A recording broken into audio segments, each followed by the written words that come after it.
भाइयों की अकेली बहन थी सताना। सातों भाइयों की बहुत दुलारी थी। सातों भाइयों की शादी हो चुकी थी। सताना की जो 7 भाभियां थीं, वो सताना को दिन भर परेशान करती थीं। वो तब परेशान करती थीं जब उनके भाई बाहर चले जाते थे। सारा दिन उससे काम करवाती थीं। एक बार की बात है, छोटा भाई पैसे कमाने के लिए विदेश जाने लगा, तो उसने अपनी सभी भाभियों से और अपनी पत्नी से कहा कि मेरी सताना का सब लोग ध्यान रखना। भाभियों ने कहा कि ठीक है, हम लोग तो सताना को प्रेम करते हैं, सताना का ध्यान रखते हैं। और उसके बाद उसका भाई विदेश चला गया। अब तो भाभियों की और बनाई, वो सताना को और परेशान करने लगी। एक बार की बात है कि भाभियों ने सताना से कहा कि जाओ चलनी में पानी भर के लाओ। सताना लेके नदी पर गई। चलनी में पानी कैसे भर के लाए? वहाँ पे बैठ के खूब रोने लगी कि चलनी में भला पानी कैसे भरे। इतनी देर में वहाँ पर खूब सारी चींटियाँ इकट्ठी हो गई और कहने लगी कि सताना, तुम क्यों रो रही हो यहाँ बैठी? सताना ने कहा कि मेरा भाई जो हमें सबसे ज़्यादा चाहता था, मेरी बात को समझता था, वो विदेश चला गया है। मेरे भाई 6 हैं, वो मानते बहुत हैं, मगर मेरी भाभियाँ मुझे बहुत परेशान करती हैं। उन्होंने हमसे कहा कि चलनी में पानी भर के ले आओ। भला हम चलनी में पानी कैसे भरें? तब चींटियों ने कहा कि सताना, परेशान होने की बात नहीं है। हम सभी चींटियां मिलकर चलनी के जितने भी गड्ढे हैं उनमें बैठ जाएंगी और तुम पानी भर के अपने घर तक पहुंचा देना। सारी चींटियां इकट्ठी हो गईं और चलनी में जितने गड्ढे थे उनमें बैठ गईं। सताना ने पानी भरा तो पानी नीचे नहीं गिरा। उन्होंने घर तक पानी पहुंचा दिया। भाभियों ने देखा कि वो चलनी में पानी भर के ले आई है। दूसरे दिन फिर भाभी ने कहा कि सताना, जंगल जाओ, वहां से लकड़ियां ले आओ, बिना रस्सी और बिना बांध के पूरा गट्ठल लेकर आना। सताना जंगल गई, वहां बैठ के फिर खूब रोई, खूब रोई। इतने में वहां पर नाग देवता आवाज सुनकर आ गए। बोले, बेटी क्यों रो रही हो? तो सताना ने उससे पूरी बात बताई कि मेरे भाई घर में है, मगर छोटा भाई जो हमें सबसे ज्यादा मानता था वो परदेश चला गया है। मेरी भाभियाँ मुझे बहुत परेशान करती हैं, तरह तरह से परेशान करती हैं। उन्होंने कहा जाओ जंगल से लकड़ी ले आओ, मगर बिना बांध के, बिना रस्सी के गट्ठल लेके आओ।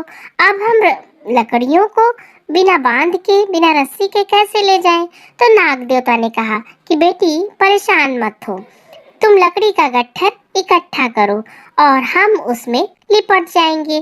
तुम उसको सर पे रख के घर तक पहुंचा देना। और सताना ने जंगल से लकड़ियां इकट्ठी करी और नाग देवता उसमें लिपट गए और उसने सर पर रख लिया और घर लेके आ गई। भाभियों ने देखा तो चकित रह गई कि इतनी लकड़ियां ये कैसे बिना बांधे ले आई है, मगर कुछ समझ नहीं पाई क्योंकि नाग देवता तो तुरंत निकल गए थे। उसके बाद भाभियों ने कहा कि लो सताना, एक बोरा धान जल्दी से इनको साफ कर दो, एक एक चावल निकाल लेना। सत्तो उनको लेके खूब रोई, खूब रोई और सोचने लगी कि एक बोरा धान हम कैसे इनको कूटेंगे, कैसे एक एक चावल निकालेंगे और इतनी जल्दी कैसे इनको सब कर पाएंगे। मगर वो खूब रोई, खूब रोई। इतने में वहाँ पर चिड़िया आ गई और बोली, सताना क्यों रो रही हो? सताना ने पूरी बात बताई तो चिड़िया कहने लगी, तुम परेशान मत हो, हम सब लोग अपनी चोंच से सारे धान कुतर कुतर कर उनको अलग कर देंगे, चावल निकाल देंगे। और सारी चिड़िया इकट्ठी हो गई और उन लोगों ने धान को अपनी चोंच से कुतर कुतर कर उससे चावल निकाल दिया। और दोस्तों, उसी में एक कानी चिड़िया थी, वो बहुत चतुर थी और चोर भी थी। उसने क्या किया, एक चावल के दाने को चुरा लिया और अपनी कानी आंख में छुपा लिया। सताना सारे चावल कूट के उनको अलग अलग करके बोरी में भर के घर लेकर आई। भाभियों को दिखाया कि भाभी देखो, हमने चावल को धान से अलग कर दिया है और इनको लेके आए हैं। भाभियां तो उसको परेशान करने में लगी ही थी। उन्होंने सारे चावल गिने और कहा कि सताना, इसमें एक चावल कम है, वो चावल कहाँ गया? तुरंत वो चावल हमें लाके दो। सताना खूब रोने लगी कि हम चावल कहाँ से लाएंगे। फिर वहीं पे गई और बैठ के खूब रोने लगी। सारी चिड़िया फिर आई, कहने लगी सताना आप क्यों रो रही हो, हम लोगों ने तो तुम्हारा काम 1 घंटे में ही कर दिया था। उसने कहा कि एक चावल उसमें कम है। भाभीियों ने कहा वो चावल लेकर आओ। तो जो उसमें रानी चिड़िया थी उसने सारी चिड़ियों को इकट्ठा किया और कहा बताओ, सच सच बताओ किसने चावल चुराया है। तो जो कानी चिड़िया थी वो अपना मुंह चुरा रही थी। तो चिड़िया की जो रानी थी उसने कहा तुम ही ने वो चावल चुराया है, तुरंत निकाल के वो चावल सताना को दो। कानी चिड़िया ने अपनी आँख से वो चावल निकाल कर सताना को दिया। सताना ने लाके भाभी को दे दिया। उसके बाद भाभियाँ भाभियाँ कहाँ दम लेने वाली थी। उन्होंने अगले दिन फिर सताना से कहा सताना ये काली कमली है, इसको जाओ सफेद करके लाओ, इतना धोना इसको कि ये सफेद हो जाए। सताना क्या करती, कैसे मना करती। गई जंगल में और नदी के किनारे बैठ के खूब रोने लगी, बार बार उसको धोए मगर वो काली कमली सफेद कैसे हो जाए। रोए जाए वहाँ पर खूब रो रही थी। इतने में काफी समय बीत गया था। उनका छोटा भाई जो परदेश गया था वो लौट रहा था। उसको प्यास लगी, उसने सोचा नदी यहाँ है, यहाँ पर बैठ के पानी पी ले। तब तक उसको खूब तेज रोने की आवाज आई। उसने देखा कि ये आवाज किसकी है। जब नदी के पास आया तो देखा उसकी बहन सताना बैठी रो रही। तो उसने पूछा बहन ये क्या, तुम यहाँ बैठी रो क्यों रही हो। तो उसने अपने भाई को सारी बात बताई कि कैसे उसकी 6 भाभियों ने इतना परेशान उसको किया है और लगातार कुछ न कुछ ऐसे काम कराती हैं जो असंभव होते हैं, मगर हमने किसी तरह उनको पूरा किया। छोटी भाभी हमें नहीं परेशान करती हैं। भाई को बहुत गुस्सा आया, उसने अपनी जांघ चीरी और सताना को उसमें बैठा लिया और घर लेकर आया। यहाँ पर आके उन्होंने कहा कि भाभी सब लोग आओ और बताओ सताना कहाँ है। सब लोग तो दिख रहे हैं मगर मुझे सताना नहीं दिख रही। तो भाभीियों ने कहा कि होगी कहाँ, यहीं कहीं खेल रही होगी, करती ही क्या है, सारा दिन खेलती है, दूध बतासा खाती है, पलना झूलती है, यहीं कहीं होगी। तो उन्होंने कहा कहाँ है, बुलाओ तो सताना को। अब सताना हो तब तो मिले। वो तो जंगल में थी, वो तो काली कमली को सफेद कर रही थी, उन लोगों ने भेजा था। अब भाभी जो थी वो इधर उधर एक दूसरे का मुंह देख रही थी। तब भाई ने अपनी जांग चीर को सताना को निकाला। तब तक उसके 6 भाई भी इकट्ठे हो गए थे। वो तो अनजान थे, उन्हें कुछ पता ही नहीं था कि सताना को इतना परेशान किया जा रहा। भाई ने सारी बात बताई, कहा कि इन लोगों ने सताना को बहुत परेशान किया है।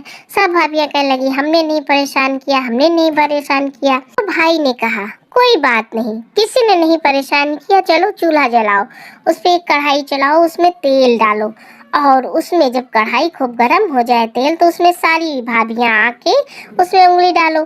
जिसने नहीं परेशान किया होगा उसकी उंगली नहीं जलेगी, जिसने परेशान किया होगा उसकी पूरी उंगली जल जाएगी। अब भाई आग जलाई गई, कढ़ाई चढ़ाई गई, उसमें गरम तेल डाला गया और सब भाभियों से कहा गया कि इसके चक्कर लगाओ और कहो ताई ताई ताई ननद सताई सो जरी बरी जाई। सारी भाभियां लाइन से जा रही थी और उसमें उंगली डाल रही थी और कह रही थी ताई ताई ताई ननद सताई सो जरी बर जाई। बड़ी भाभी ने जैसे ही उसमें उंगली डाली उनकी पूरी उंगली जल गई। इसी तरह 6 भाभियों की उंगलियां जल गईं। जो छोटी भाभी थी उसकी उंगली नहीं जली क्योंकि वो सताना को प्रेम करती थी, कुछ कह नहीं पाती थी, ध्यान रखती थी, सबसे छोटी थी, सबकी उंगलियां जल गईं। अब भाइयों ने कहा कि चलो तुम लोग भागो यहाँ से, तुम सताना घर में रहेगी, तुम लोग को अभी जंगल हम भिजवा देते हैं और जंगल में तुम लोग रहो जाके। तुम लोगों ने मेरी बहन को इतना परेशान किया और हम लोग को जान ही न पाएगा, छोटा ना आता तो हम लोग को जान ही न पाते। और उनको जंगल भेजने के लिए खूब मारा पीटा और जंगल भेजने की तैयारी करने लगे। तब सभी भाभियां सताना के पैरों पर गिर जाती, खूब माफ़ी मांगती, सभी भाइयों से माफ़ी मांगती हैं और कहती हम कभी सताना को परेशान नहीं करेंगे। सताना कहती कि भैया भाभियों को मत जंगल भेजो, ये मेरी भाभियां हैं, जैसी भी हैं मेरी भाभियां हैं। तब फिर भाई लोग सताना की बात मान के उनको जंगल नहीं भेजते हैं और वो घर में सभी भाभियां माफ़ी मांग कर रहने लगती हैं।